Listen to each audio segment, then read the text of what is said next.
Viewer, आज हम videos के माध्यम से ये मासिक राशि फल पर चर्चा करने वाले हैं। और आज का जो साइन है ये लिब्रा साइन है, तुला राशि। हाँ, तुला राशि लिब्रा साइन के जो लोग हैं इनके लिए ये नवंबर 2024 किस प्रकार से प्रभाव डालेगा, इन सभी चीज़ों पे हम विचार करें। जो लोग लिब्रा साइन के हैं उनके लिए जन्मपत्री है, चार्ट है। तो चलिए देखिए, आपके लग्न में ही सूर्य का प्लेसमेंट है। बुध शुक्र जो है आपके ये धन भाव में है, शनि आपके पंचम भाव में है, राहु आपके षष्ठ भाव में, गुरु अष्टम भाव में, ये दसम भाव में मंगल है और द्वादश भाव में केतु का संचरण भ्रमण चल रहा है। तो चलिए कुछ इस प्रकार से ग्रहों का गोचर है।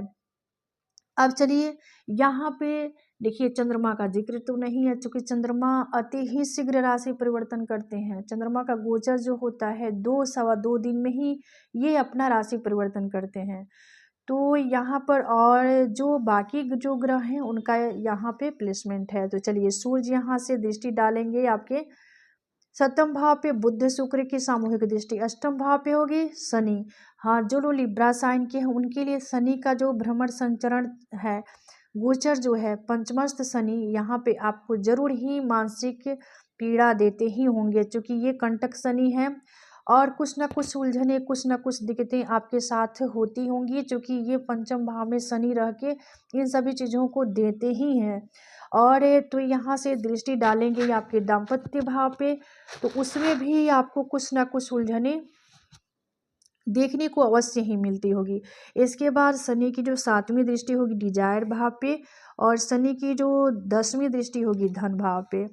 इसके बाद राहु जो है, राहु के पास भी 3 दृष्टि है, तो राहु यहाँ षष्ठ भाव में है तो दसम भाव को देखेंगे।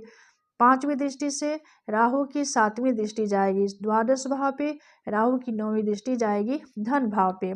इसके बाद गुरु के पास भी 3 दृष्टि है, तो गुरु आपके अष्टम भाव में, तो यहाँ से द्वादश भाव को देखेंगे पंचम दृष्टि से, धन भाव को देखेंगे 7वीं दृष्टि से, सुख भाव को देखेंगे 9वीं दृष्टि से। मंगल के पास भी 3 दृष्टि है, तो मंगल यहाँ से देखेंगे, मंगल आपके लग्न को देखेंगे चतुर्थ दृष्टि से, मंगल देखेंगे सुख भाव को 7वीं दृष्टि से, मंगल 8वीं दृष्टि मंगल की होगी आपके पंचम भाव पे। इसके बाद केतु को भी गुरुवत दृष्टि प्राप्त है, तो केतु यहाँ पे द्वादश भाव में है, तो यहाँ से सुख भाव पे इनकी दृष्टि जाएगी, 5वीं षष्ठ भाव पे जाएगी, 7वीं और ये अष्टम भाव पे 9वीं दृष्टि डालेंगे। इसके बाद देखिए कुछ इस प्रकार से ग्रहों का कंडीशन और स्थिति परिस्थिति आप सबके लिए रहेगा जो लोग लिब्रा साइन के हैं। अब चलिए हम प्रभाव की तरफ बढ़ेंगे और तुला राशि के जातकों के लिए मेहनत के अनुरूप ही फल की प्राप्ति होगी। क्योंकि देखिए, आप इस समय जितना ही एफर्ट डालेंगे आपको उतना रिजल्ट आपको प्राप्त होगा। क्योंकि देखिए, आपके केंद्र का जो भाव है ये बिल्कुल खाली है और यहाँ पर ये जो सूर्य जो है ये आपके नीच अवस्था में है, लग्न में है, और जो कि आपके व्यक्तित्व में सूर्य नीच अवस्था को यहाँ पे प्लेस है। हाँ, यहाँ पे देखिए 15-16 नवंबर से 16 नवंबर के बाद सूर्य राशि परिवर्तन करके चले जाएंगे आपके धन भाव में यानी वृश्चिक राशि में। तो कुछ स्थितियाँ यहाँ पे आपके लिए बेहतर शुरू होगी, लेकिन अभी आपको तो थोड़ा सा परेशानी उठानी पड़ती होगी क्योंकि ये सूर्य आपके लग्न में होकर और सप्तम भाव पे दृष्टि डालते होंगे, तो यहाँ भी आपके लिए समस्या खड़ा करते होंगे क्योंकि ये सूर्य नीच के हैं। तो चूँकि आप सभी जानते हैं तुला राशि में सूर्य नीच के हो जाते हैं। शुक्र बुध जो है ये यहाँ पर आपके धन भाव में है, तो जिसके काम काज के लिहाज से देखें तो ये 16 नवंबर से काफ़ी बढ़िया होगा। किसी भी प्रकार से आपके ज्ञान में वृद्धि होने वाली है। हाँ, ज्ञान में वृद्धि होगी क्योंकि अब देखिए ये बुध शुक्र जो है आपके बुद्धि के भाव में है और ये वाणी के भाव में है, जिसकी वजह से आपकी संवाद शैली काफ़ी ज़बरदस्त होगा, यानी आपकी वाणी जो होगा प्रखर होगा और आपका संवाद शैली भी काफ़ी ज़बरदस्त होगा, सराहनीय होगा। स्वास्थ्य से जुड़ी कुछ समस्याएं भी हो सकती है, इसलिए आपको अपनी प्रतिरोधक क्षमता पर विशेष फोकस देनी होगी। देखिए, आप इस समय थोड़ा सा अपनी इम्यूनिटी को इंक्रीज करने में फोकस दीजिए, क्योंकि आप अपना इम्यूनिटी ठीक रखिएगा तो हो सकता है आपकी स्वास्थ्य से जुड़ी जो समस्या होंगी उसमें काफ़ी राहत मिलेगी आपको। जब आपके अंदर प्रतिरोध क्षमता होगा तो इन सभी चीज़ों से, रोग से आप बच सकते हैं, आप स्वस्थ रहिएगा और निरोग रहिएगा, क्योंकि इन चीज़ों पे आपको विशेष फोकस करनी होगी। क्योंकि देखिए राहु भी षष्ठ भाव में है और केतु की दृष्टि से दृष्ट भी हो रहे हैं। गुरु यहाँ से धन भाव को देख रहे हैं, तो आर्थिक लिहाज से तो यहाँ पे ठीक है। और लेकिन केंद्र में देखिए आपके जो ग्रहों का स्थिति है नवंबर माह में कुछ इस प्रकार से, मंगल भी नीच के हैं, सूर्य भी नीच के हैं, दो ग्रह नीच अवस्था में है आपके केंद्र के भाव में। तो यह समय जो होगा थोड़ा सा आपको संभल के और सजग रह के यहाँ पे आपको जीवन यापन करना होगा, क्योंकि थोड़ा सा सोच विचार कर हर काम काज को करने के पहले आपको थोड़ा सा उस पर सोच विचार करने की ज़रूरत होगी, कुछ मंथन करने की ज़रूरत होगी, क्योंकि समय आपके अनुकूल नहीं दिखाई दे रही है। हाँ, जब सूर्य राशि परिवर्तन करके चले जाएंगे धन भाव में, तो कुछ स्थितियाँ आपके लिए यहाँ पे बेहतर होगी, लेकिन अभी थोड़ा सा आपको सतर्क और सजग भी रहने की ज़रूरत है। इसके बाद रसायन जो है यहाँ पर स्कॉर्पियो साइन यानी वृश्चिक राशि। हाँ, जो लोग वृश्चिक राशि के हैं उनके लिए नवंबर 2024 किस प्रकार से प्रभाव डालेगा, चलिए जानते हैं। और साथ ही हम इन चीज़ों को भी जानेंगे कि आप सबके जन्मपत्री के अकॉर्डिंग ग्रह का गोचर, संचरण और दृष्टि किस प्रकार से होगा, इन सभी चीज़ों पे गहन स्टडी करेंगे। तो चलिए चार्ट की तरफ बढ़ेंगे। और आपके लग्न में ही बुध शुक्र हैं, आपके चतुर्थ भाव में शनि है, जिसकी वजह से आपके ऊपर शनि का प्रकोप है, यानी आपके ऊपर अढ़ैया का भी ये शनि का अढ़ैया भी चल रही है, जिसकी वजह से शनि जब भी चतुर्थ में होंगे, अष्टम में होंगे, तो शनि का प्रभाव होता है। तो आप शनि से प्रभावित हैं। उसके बाद पंचम भाव में राहु है, गुरु आपके सप्तम भाव में है, केतु आपके डिजायर के भाव में है, सूर्य आपके द्वादश भाव में है, मंगल आपके भाग्य भाव में है। तो मंगल यहाँ पे नीच के हैं, सूर्य भी नीच अवस्था को प्राप्त किए हुए हैं। तो देखिए चलिए अब लेकिन यहाँ पे बुध शुक्र आपके केंद्र में है, लग्न में है, गुरु भी आपके केंद्र के भाव सप्तम भाव में है। अब इनकी दृष्टि देखिए, बुध शुक्र की सामूहिक दृष्टि सप्तम भाव पे, शनि की दृष्टि 3 होती है, तो शनि यहाँ से तीसरी दृष्टि डालेंगे रोग के भाव पे, शनि की 7वीं दृष्टि जाएगी दसम भाव पे, और शनि की 10वीं दृष्टि जाएगी आपके लग्न पे।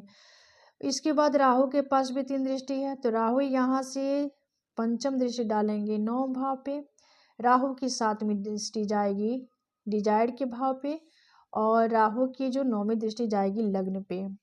इसके बाद गुरु के पास भी 3 दृष्टि है, तो गुरु यहाँ से देखेंगे ये आपके एकादश भाव को पंचम दृष्टि से, लग्न को देखेंगे 7वीं से, थर्ड हाउस को देखेंगे 9वीं दृष्टि से।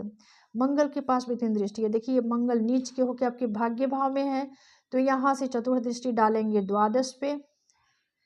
इसके बाद मंगल की जो 7वीं दृष्टि है आपके थर्ड हाउस पे होगी, 8वीं जो होगी शुभ भाव पे होगी।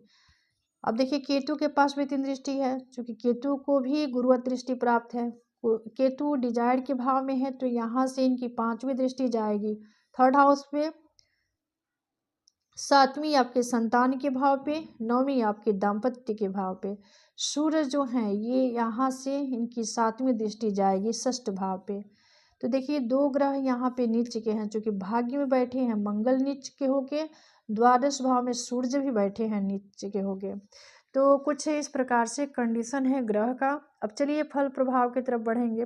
हाँ, वृश्चिक राशि के जातकों के लिए ये समय काफ़ी उतार चढ़ाव रहने वाला होगा, यानी भाग दौड़ की अधिकता होगी, खास करके 17 नवंबर तक। इसके बाद स्थितियां बेहतर होंगी, लेकिन यहाँ पे कुछ चीज़ें पे आपको गौर करनी होगी, क्योंकि सूर्य जो है नेम फेम स्टेटस ऊंचाइयाँ के कारक हैं। इन चीज़ों में आपको इन चीज़ों को प्राप्त करने में, यानी सूर्य से संबंधित चीज़ों को प्राप्त करने में आपको काफ़ी मशक्कत करनी होगी, क्योंकि ये यहाँ तक 16-17 नवंबर तक, क्योंकि इसके बाद आपके लग्न में आएंगे तो ये काफ़ी स्थितियाँ आपके फेवरेबल होगा, लेकिन अभी कुछ आपको संभल के रहने की ज़रूरत है।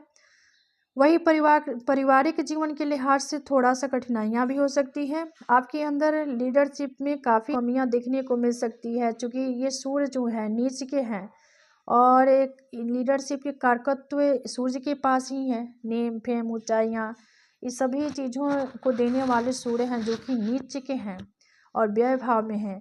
हाँ, जो लोग हायर एजुकेशन में हैं उनका भी पढ़ाई में मन कम लगेगा, उनका भी वक्त पे कोई काम नहीं होगा। और ये मैंने कहने का तात्पर्य है कि ये भटकाव देंगे और इन चीज़ों से आपको दूर करने वाले होंगे। हाँ, ये स्थितियाँ आपके फेवर में होने लगेंगी 16-17 नवंबर के बाद। अभी थोड़ी सी स्थितियाँ आपके फेवरेबल नहीं हैं, यानी अनुकूल नहीं है। तो कुछ कंडीशन आप सबके लिए होगा जो लोग वृश्चिक राशि के हैं। इसके बाद जो आगे बढ़ेंगे और ये सेक्रेटेरियल साइन, हाँ, जो लोग धनु राशि के हैं, सेक्रेटेरियल साइन के हैं, उनके लिए नवंबर 2024 किस प्रकार से प्रभाव डालेगा, इन सभी चीज़ों पे हम विचार करेंगे। और साथ ही यहाँ पर इन चीज़ों को भी जानने की कोशिश करेंगे कि आप सबके जन्मपत्री के अकॉर्डिंग ग्रहों का भ्रमण, गोचर और दृष्टि किस प्रकार से रहने वाला है। इन सभी चीज़ों पे गहन स्टडी करने वाले हैं। तो चलिए पहले हम चार्ट की तरफ बढ़ेंगे। और ये चार्ट जो है ये सेक्रेटेरियल साइन के जो लोग हैं उनके लिए जन्मपत्री है, चार्ट है।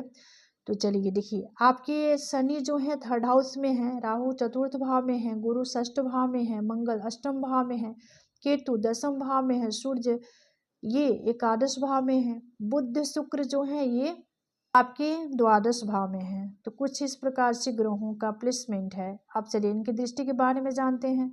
शनि थर्ड हाउस से डालेंगे यहाँ पे विद्या, बुद्धि, ज्ञान, संतान। और ये पंचम भाव पे इनकी तीसरी दृष्टि जाएगी। शनि की सातवीं दृष्टि जाएगी आपकी भाग्य भाव पे। और वही शनि की जो ये 10वीं दृष्टि जाएगी ये आपके द्वादश भाव पे। इसके बाद राहु है, तो राहु देखिए चतुर्थ भाव में है, तो यहाँ से इनकी 5वीं दृष्टि जाएगी अष्टम भाव पे, 7वीं जाएगी दसम भाव पे और 9वीं जाएगी द्वादश भाव पे। गुरु के 5वीं 3 दृष्टि है, तो गुरु यहाँ पे षष्ठ भाव में है, तो यहाँ से दसम भाव को देखेंगे 5वीं दृष्टि से, द्वादश को देखेंगे 7वीं दृष्टि से, धन भाव को देखेंगे 9वीं दृष्टि से। गुरु यहाँ से दसम भाव को देखेंगे 5वीं दृष्टि से, द्वादश भाव को देखेंगे 7वीं दृष्टि से और धन भाव को देखेंगे 9वीं दृष्टि से।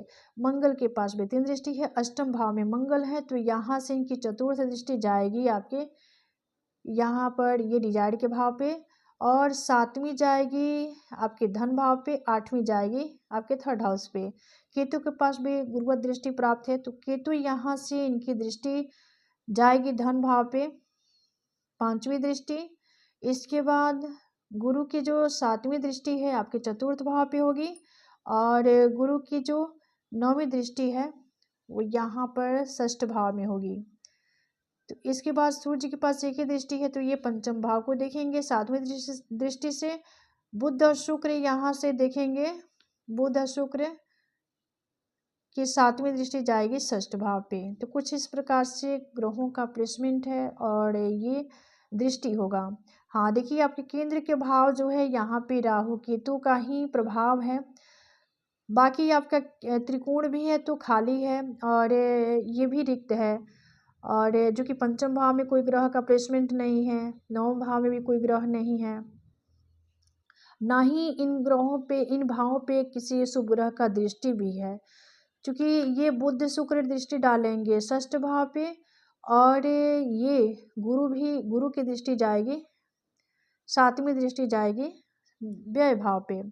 तो जो लोग धनु राशि के हैं उनके लिए ये समय मिला जुला ही प्रभाव देने वाला होगा। व्यापार व्यवसाय में यहाँ पे काफ़ी मुनाफा होगा, लेकिन कामकाज के लिए ये समय काफ़ी बढ़िया। स्वास्थ्य के दृष्टिकोण से देखा जाए तो आप काफ़ी फिट नज़र आएंगे। दाम्पत्य जीवन में उतार चढ़ाव होगा। भाषा पर नियंत्रण रखें और घर में कोई मांगलिक कार्य भी होगा। क्योंकि देखिए मंगल आपके ये डिजायर के भाव को देख रहे हैं।